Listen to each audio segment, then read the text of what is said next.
दोस्तों नमस्कार, स्वागत है आपका फिर स्टडी मंत्रा डीप चैनल पे।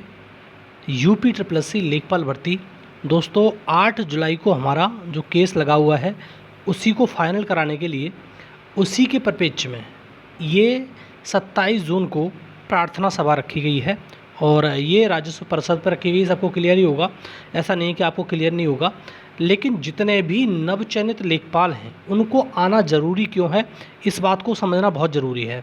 बहुत सारे लोगों के मन में और हमारे मन में भी डाउट था कि जब सरकार साथ दे रही है तो इस चीज़ के लिए क्या स्पेस बचता है, मतलब कोई प्रार्थना सभा हो, धरना प्रदर्शन हो, इससे के लिए कोई स्पेस बचता है। लेकिन दोस्तों अगर इन चीज़ों के बारे में सोचा जाएगा कि हम ओवर पॉजिटिव हो जाते हैं, बहुत सारी चीज़ सोचने लगते हैं कि सरकार हमारे साथ है, सरकार ये कर देगी और सरकार वो कर देगी। सरकार, जैसे मुख्यमंत्री जी ने पहले भी कहा था कि 1 महीने के अंदर, मतलब जब बात कर रहा हूँ मैं फरवरी की, जब हमारा 22 तारीख का मार्च में 22 मार्च का जब केस लगा हुआ था, मुख्यमंत्री जी ने ये कहा था कि हम 1 महीने के अंदर आपको सब कुछ निपटा देंगे और ज्वाइनिंग दे देंगे, लेकिन कुछ नहीं हुआ। और जो प्रतिनिधि होता है, जो जनप्रतिनिधि होता है, उसका ध्यान रखना, हमेशा वो झूठ बोलता है और हमेशा आश्वासन देता है।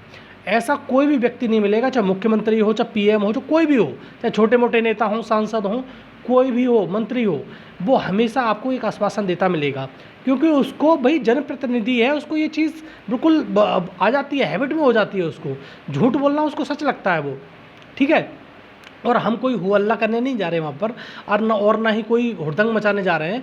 हम अपनी जो मांगे हैं उनके लिए उन जो राजस्व परिषद है, मुख्यमंत्री जी हैं, शासन प्रशासन दोनों को जताने जा रहे हैं कि हमें हमारे जो नियुक्ति है इतने दिन से अटकी पड़ी है, 23 फरवरी को मिलने वाला था नियुक्ति पत्र, अब क्या हो गई, जून हो गई, अब जुलाई आने वाली। जुलाई में आपका 8 जुलाई को केस लगा हुआ है, कितना समय गुजर चुका है। अब ये खुद सोचो कि कितने रुपये का नुकसान हो चुका है। आर्थिक नुकसान तो एक अलग चीज़ है, आर्थिक नुकसान की भरपाई हो सकती है, लेकिन जो मानसिक और सामाजिक नुकसान हुआ है ना, उसकी भरपाई शायद मेरे हिसाब से मुश्किल है। आपको मालूम है कि लोग तरह तरह की अफवाहें बातें करते हैं। लोग ये तो कहते हैं कि झूठ बोल दिया था इसने, आपने भी सुना होगा, आपके मुंह पे नहीं कहते, पीठ पीछे कहते हैं कि अरे नहीं इसने तो झूठ बोल दिया था, कहीं नहीं लगाई लेखपाल में, कहीं नहीं इसका कहीं सिलेक्शन हुआ है, फालतू में इसके चक्कर में उसके चक्कर में इसने झूठ बोला, ये किया वो किया। इस प्रकार के लोग अफवाह उड़ाते मिलेंगे। तो ये मानसिक और सामाजिक जो प्रताड़ना मिली है आपको, उसकी भरपाई नहीं हो सकती। तो इन्हीं सब बातों को ध्यान में रखते हुए, आर्थिक नुकसान एक बात है, लेकिन मानसिक और सामाजिक नुकसान ये बहुत बड़ा नुकसान है। मेरे हिसाब से तो आर्थिक नुकसान से ज़्यादा बड़ा नुकसान ये मानसिक और तुम्हारा सामाजिक नुकसान है। इसी नुकसान की भरपाई करने के लिए, इसको ओवरकम करने के लिए हम इस सभा का, मतलब इन लोगों ने, जो हमारे फौजी भाई हैं, बड़े भाई हैं, उन्होंने इस सभा का आयोजन किया है और ये सभा सफल रहेगी अगर आप सब लोग आते हैं। और हमें यकीन और विश्वास है कि आप सब लोग आएंगे, क्योंकि हम एक अपनी मांग लेके जा रहे हैं राजस्व परिषद के पास में।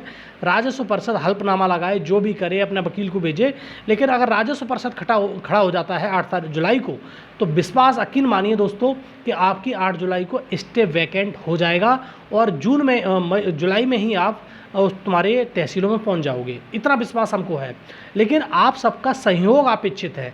ऐसा नहीं है कोई समझे कि वो तो जा ही रहा है, मुझे क्या फ़र्क पड़ता है, वो चला जाएगा, मेरे को ऐसे काम है और वैसे काम है, तो ऐसे काम नहीं चलेगा। आपको इस चीज़ को समझना पड़ेगा। और इसलिए मैं कह रहा हूँ, आपका आना इसलिए ज़रूरी है कि आर्थिक नुकसान एक बात है, आर्थिक नुकसान की भरपाई हो सकती है, लेकिन मानसिक और सामाजिक नुकसान की भरपाई नहीं हो सकती। आपके बारे में तरह तरह की, और छोड़ दो बहुत दूर की बातें कि आपके पड़ोसी क्या करें, रिश्तेदार क्या करें, आपके घर वाले ही आपको इस नज़र से देखने लगते हैं कि बाकी इसने झूठ तो नहीं बोल दिया कहीं। और खुद कभी कभी खुद को डाउट होने लगता है, यार क्या हो गया ये ज़िंदगी में। 23 फरवरी को सब कुछ निपट जाता, आज हम तहसीलों में होते, 1-1.5 लाख की सैलरी उठा चुके होते, लेकिन क्या हो गया ज़िंदगी में, साला ये समझ में नहीं आ रहा कि हम आउट हैं कि इन हैं। यही दिक्कत हो रही है, दिमाग में यही टिक टिक घंटी बजती रहती है। तो ये सारी चीज़ें हैं। तो इन सारी चीज़ों से निजात और छुटकारा पाने के लिए आपको 27 जून को बहुत ज़रूरी आना है, ठीक है, आना बहुत ज़रूरी है। और जो हमारे, मैं कह रहा हूँ, ये सब भाई हैं, बड़े भाई हैं, वो सारा देख रेख कर रहे हैं इसकी, और आप और हम उनकी अंडर गाइडलाइन में होंगे, तो ऐसा कुछ नहीं होगा कि इस चीज़ का होगा। और पिछली बार की तरह कोई इसकी नारेबाजी नहीं होगी सरकार के खिलाफ, क्योंकि सरकार को ही हमको नियुक्ति देनी है, सरकार ही सर्वे सर्वा भी, सीधी बात है। चाहे सरकार किसी की भी रही हो, सरकार से मतलब नहीं होता है। एक सरकारी कर्मचारी सरकार का नुमाइंदा होता है, तो सरकार का सिस्टम का हिस्सा है वो।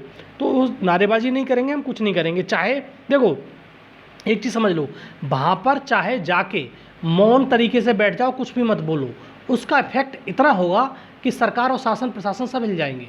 ठीक है, तो आप सभी लोगों को हम अपेक्षा रखते हैं कि आप सभी लोग आ रहे हैं 27 जून को, और जैसे भी अपना व्यवस्था कर लो कि अगर अभी टिकट वगैरह अगर अवेलेबल हो तो उससे आ जाओ, बस अगर पास के हो तो बस से आ जाना, तो इसकी इतनी कोई लोड नहीं है, तो आप आ सकते हो। ठीक है दोस्तों, अगर टिकट अवेलेबल है तो स्लीपर वगैरह का रिजर्वेशन करा के आप आ सकते हो, और स्लीपर में तो नहीं मिलती है बहुत अर्जेंट में, और एसी वगैरह में तो मिल जाती है, लेकिन इतना आप आर्थिक उससे जूझ रहे हो तो कैसे आ पाओगे, लेकिन बस वगैरह से आ जाओ, आराम से आप आ सकते हो उससे। ठीक है दोस्तों, तो इसलिए मैं कह रहा हूँ आना इसलिए ज़रूरी है कि जो मानसिक सामाजिक प्रताड़ना मिल रही है उससे अगर निजात तो छुटकारा पाना है, तो हम सभी लोगों को 26 फरवरी की तरह, 26 फरवरी को आपको मालूम है एक धरना प्रदर्शन हुआ था विशाल, उसी की तरह धरना प्रदर्शन होने जा रहा है, मतलब प्रार्थना सभा होने जा रही है। तो आप सभी लोग आएंगे तो इसका इफेक्ट तुम्हारा राजस्व परिषद तो हमें आश्वासन कुछ ना कुछ देगा ही देगा। आश्वासन नहीं है, 8 जुलाई को हमारा बढ़िया से पैरवी करने के लिए एक वकील भेजे और जो सरकार है हमें नियुक्ति दे, बस इतना हमारी मांग है। इससे ज़्यादा मांग रखनी भी नहीं है और करनी भी नहीं है, और ज़्यादा बोलना कोई फ़ायदा नहीं है, बस इतनी मांग हमारी है, इतनी डिमांड हमारी है।